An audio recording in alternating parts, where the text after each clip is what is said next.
డబ్బు, అనారోగ్యం, ఉద్యోగం, వ్యాపారం, అప్పులతో బాధపడుతున్నారా? మీకోసమే లాంచ్ యువర్ ఫ్యూచర్ ప్రోగ్రామ్.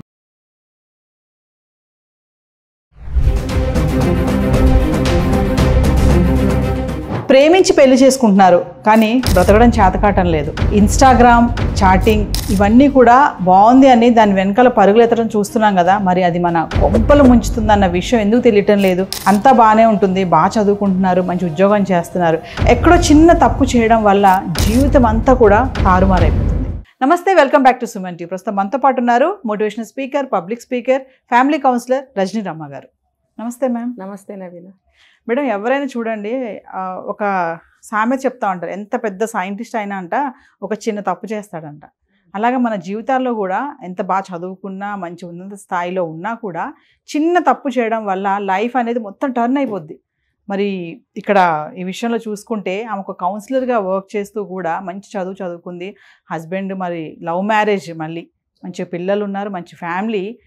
మరి ఆ ఇన్స్టాగ్రామ్ చాటింగ్లోకి వెళ్ళడం, చాట్ చేయడం వల్ల ఈరోజు ఎంత దారుణమైన సంఘటన జరిగిందంటే ఒక్కసారి మీ మాటల్లోనే. మరి దీని నుంచి మన యువతే కానీ కపుల్సే కానీ ఏం నేర్చుకోవాలంటారు? మనుషుల మనస్తత్వము ఎప్పుడు ఒకలా ఉండదు నవీన.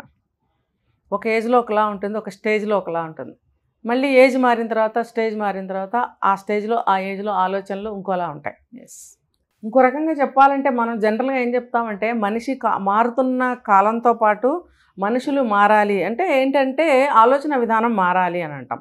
అది ఒక మంచి కోసం, నలుగురితో కలిసి నడక కొనసాగించాలి కాబట్టి, కంటిన్యూ చేయాలి, మనం అక్కడ ఆగిపోకూడదు కాబట్టి ఆ కాంటెక్స్ట్లో చెప్తాం. ఇప్పుడు వీళ్ళు ఏంటంటే ఇంకో రకంగా తీసుకుంటే వీళ్ళ మానసిక స్థితి ఎప్పుడూ ఒకలా ఉండదు. ఆ టైంలో నాకు అది నచ్చింది. కొంతమంది ఒక టైంలో ఒక ఐటెంని ఇష్టపడతారు, కొంతకాలం అయ్యాక ఆ ఐటెం తినబుద్ధి కాదు, నచ్చట్లేదు, ఎందుకో అదంటే ఇష్టం లేదు, తినబుద్ధి కావట్లేదు. అంటే ఆ మనస్తత్వము, ఆ ఇష్టాలు అనేవి మారిపోతుంటాయి.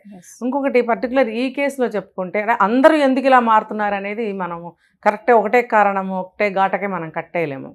ఒక్కొక్కళ్ళకి ఒక్కొక్క కేసుని బట్టి, వాళ్ళ మనస్తత్వాన్ని బట్టి మనం చెప్పాల్సి ఉంటుంది. ఈ కేసులో అయితే అందం ప్రధానం. ఈ అమ్మాయి చూడడానికి ఫోటోలోనే ఇంత అందంగా ఉంది, విడిగా ఇంకా చాలా బాగుండి ఉంటుంది. అందం అహంకారం. నలుగురు పిల్లల్ని ఎందుకు కందో మరి ట్విన్స్ పుట్టుకుంటారు ఆవిడకి, లేకపోతే పుట్టారో మనకు తెలియదు. నలుగురు పిల్లల్ని పుట్టిన తర్వాత కూడా నేను ఇంత అందంగా ఉన్నాను, ఇంత బాగా చదువుకున్నాను, మరి నేనేమో వార్డు కౌన్సిలర్నో ఏదో చెప్తున్నారు కదా, ఇంత హోదా ఉంది నాకు, ఇంత అందం ఉంది, ఇంత చదువు ఉంది, ఇంత పేరుందంటే అహంకారం వచ్చేస్తుంది ఆటోమేటిక్గా. వచ్చినప్పుడు ఏమవుతుందంటే ఆ అమితమైనటువంటి గర్వము, అమితమైనటువంటి తన మీద తనకి ఓవర్ కాన్ఫిడెన్స్ పెరిగిపోతాయి. ఎవరన్నా కొంచెం మెచ్చుకున్నారంటే ఇంకా భూమి మీద కాళ్ళు నిలబడవు, ఇంకా ఆకాశంలో మబ్బుల్లో తేలుతూ ఉంటారు. ఎందుకంటే ఎక్కువగా చాలామందికి ఎక్కువ శాతం పొగడతలంటే ఇష్టం. అంటే ముఖ్యంగా అందం విషయంలో పొగిడితే చాలా ఇష్టపడతారు. ఎవరైనా పిల్లల్ని కూడా చూడండి, పాప నీ ఫ్రాక్ బాగుందంటే మురిసిపోతుంది అనమాట. అలా ఇంకా ఇలాంటి వాళ్ళు కొంచెం పొగిడితే భూమి మీద నిలబడరు. ఇప్పుడు ఇన్స్టా పరిచయాలు, ఇన్స్టా లవ్లు, ఇన్స్టా చాటింగ్లు, మరి ఏమవుతుందంటే ఆ అవతల నుంచి ఆ వాయిస్ మెస్మరైజ్ చేసేస్తారు. ఒక మాయ, ఒక ఏమంటారంటే ఒక లబ్జుగా మాట్లాడటము, ఇష్టంగా మాట్లాడటం, మోజుగా మాట్లాడడం, వీళ్ళకి గూస్ బంప్స్ వస్తుంటాయి అన్నమాట. వీళ్ళకి అంటే ఒళ్ళు మర్చిపోయి ఆనందపడిపోతూ ఉంటారు అని అనుకోవాలి మనం. లేకపోతే ముక్కుమోహం తెలియని వాడిని మనం ఎలా, నువ్వు ఆ వల్ల ఎలా పడిపోయావు నువ్వు? ఫస్ట్లో అయితే ఏం కలవరు, ఇలాగే చాటింగ్ చేసుకుంటూ తీయని మాటలతో ఒకళ్ళనొకళ్ళు అట్రాక్ట్ చేసుకుంటూ ఉండే సమయంలో పడిపోతారు. తర్వాత కలిసి ఉంటారు. వీళ్ళు కలిసిన తర్వాత అనేక సార్లు భర్త హెచ్చరించితే కూడా మరి విన్నదా మాట? ఎందుకు వింటారు నవీన?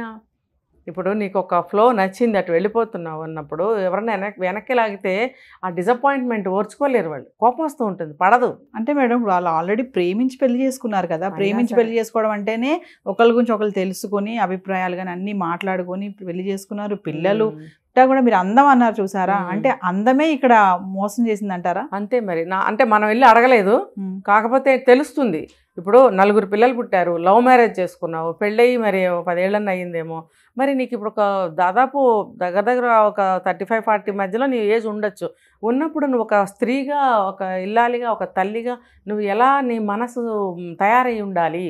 తయారయ్యి ఉండలేదు అంటే నీ మనసు ఎప్పుడు నీ అందం మీద నిన్నెవరన్నా చూస్తున్నారా లేదా, నిన్నెవరన్నా మెచ్చుకుంటున్నారా లేదా, ఇలాంటి ఆలోచనలతో సాగుతూ ఉంటుంది అలాంటి వాళ్ళ మైండ్ సైకలాజికల్గా. అంటే ఒకళ్ళు ఎవరైనా సపోజ్ ఇప్పుడు ఇన్స్టాగ్రామ్ చాటింగ్ చేస్తుంది ఆవిడ, అంటే ఒక కామెంట్ పెట్టారు మీరు చాలా బాగున్నారండి అని అంటే ఇమీడియట్లీ ఆడవాళ్ళ మనసు అనేది కొంచెం మారుతుంది అంటారా మేడం? పొంగిపోతారు. ఫస్ట్ ఆఫ్ ఆల్ మళ్ళీ ఇంకొక మెసేజ్ చేస్తాడా లేదా అని చూస్తారనమాట. తర్వాత ఇంకా ఎవరైనా చేశారా లేదా అని చూస్తారనమాట. అంటే వాళ్ళకి అటువైపు మనసు మొగ్గుతూ ఉంటుంది, ఎవరైనా నన్ను మెచ్చుకోవాలి, ఎవరైనా నాతో మాట్లాడాలి అని ప్రేమ కబుర్లు చెప్తుంటే ఇంకా లొంగిపోయింది. మరి ఈ అమ్మాయి మనస్తత్వం అటువంటిది. అందరూ అలా ఉంటారని నేను చెప్పను. ఇప్పుడు కొంతమంది ఎంత పొగిడినా అసలు లొంగరు. ఏంటంటే అసలు మనం ఈ వయసులో పొగుడుతుంటే నవ్వి ఊరుకుంటాం కానీ వాళ్ళ మోజులో పడిపోతామా అన్న ఆలోచనతో కొంతమంది ఉంటారు. కొంతమంది ఏంటి అబ్బో నన్ను కదా పొగిడాడని చెప్పి బోర్లా పడేవాళ్ళు ఉంటారు. ఈ అమ్మాయి మరి రెండో కోవకు చెందింది అయి ఉండాలి. ఇంకొకటి ఈ అమ్మాయి మనస్తత్వం ఏంటనేది మనకి ఇక్కడ తెలియదు కదా. మేబీ ఈ అమ్మాయి మనస్తత్వం కూడా ఎక్కువ రెక్కలు కట్టుకుని ఎగిరిపోయే మనస్తత్వం ఏమో. మీరు అన్నారు లవ్ మ్యారేజ్ అని చెప్పి, అయితే లవ్ చేసింది అప్పుడు 10 ఏళ్ళు గడిచిపోయింది. మరి ఆ అమ్మాయికి మళ్ళీ ఒక కొత్త వాళ్ళు వచ్చి మెచ్చుకుంటుంటే బహుశా భర్త రోజు మెచ్చుకోవట్లేదేమో. భర్త మెచ్చుకున్న రోజు మెచ్చుకునేదే కదా. కొత్తదనం కావాలి, కొత్తదనం, కొత్త మాటలు కావాలి. ఇంకొకటి ఏంటంటే ఇక్కడ సరిగ్గా కన్వే చేయాలి అని అంటే నేను ఇంకా అందంగా ఉన్నాను, నేను ఇంకా యంగ్గా కనిపిస్తున్నాను, అందరూ ఇంకా నన్ను మెచ్చుకుంటున్నారు అంటే నాలో ఏదో ఉంది స్పెషాలిటీ. నేను అనవసరంగా పెళ్ళి పిల్లలు ఈ ఇంటి కూడా కూరగాయలు తరుక్కుని వంట చేయటం ఇది కాదనుకుంటా, నా లైఫ్ ఏదో ఉందనుకుంటా అని డైవర్ట్ అయిపోవడం అనే ఆలోచనకు వచ్చేస్తారు వీళ్ళు.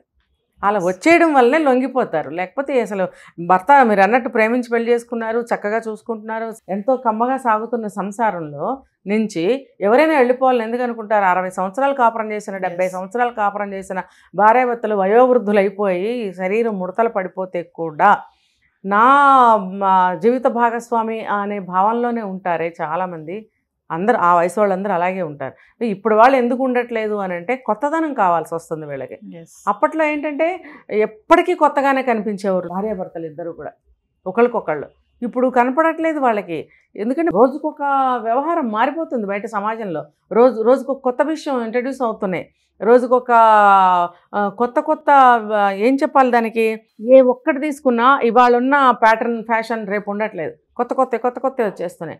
దాంతో వీళ్ళకి మనస్తత్వాలు కూడా ఆ రకంగా మారిపోతున్నాయి. చూడండి, డ్రెస్సే తీసుకోండి ఫర్ ఎగ్జాంపుల్, ఎన్ని రకాల డ్రెస్సులు వస్తున్నాయి.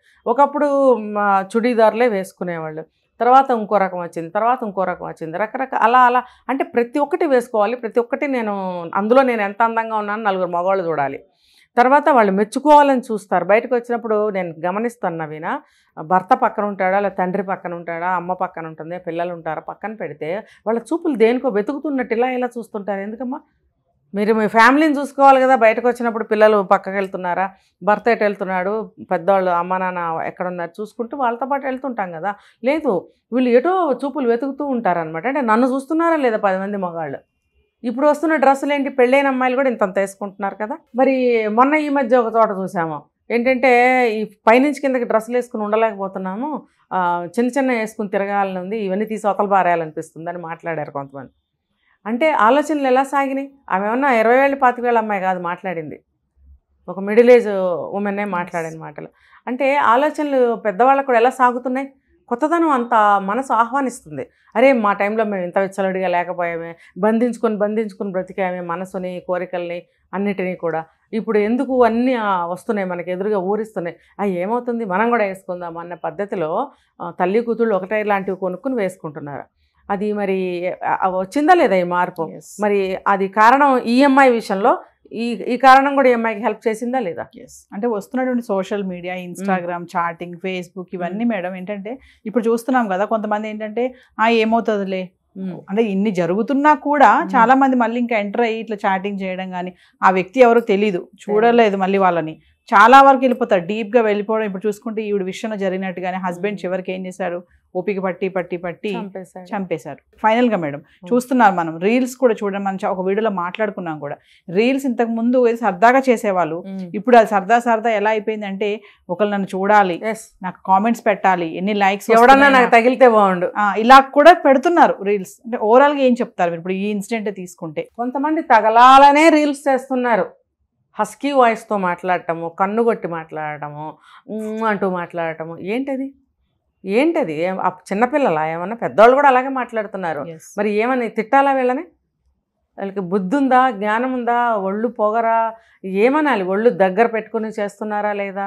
ఒళ్ళు కనిపించుకుంటూ డాన్సులు, ఆ మాటల విధానము, డబల్ మీనింగ్ మాటలు, ఇవన్నీ మరి అవతల వాళ్ళని రెచ్చగొట్టవా? ఇప్పుడు ఈ హస్బెండ్ ఇలా వెళ్తున్న అమ్మాయిని ఇంకా పాపం కాపురం చేయాలన్న ఉద్దేశంతో రామ్మ వద్దు అలా చేయొద్దు అంటున్నాడు. ఇంకొకడైతే ముందే చంపుతాడు, లేకపోతే పోమ్మ అంటాడు. ఇతనికి పాపం బతిలాడుకున్నాడు, ఎలాగోలా మన దారికి తెచ్చుకుందామని చెప్పి. ఎంత బతిలాడుకున్నా సరే అసలు దారికి రాకపోయేటప్పటికి అతను ఆ పని చేశాడు.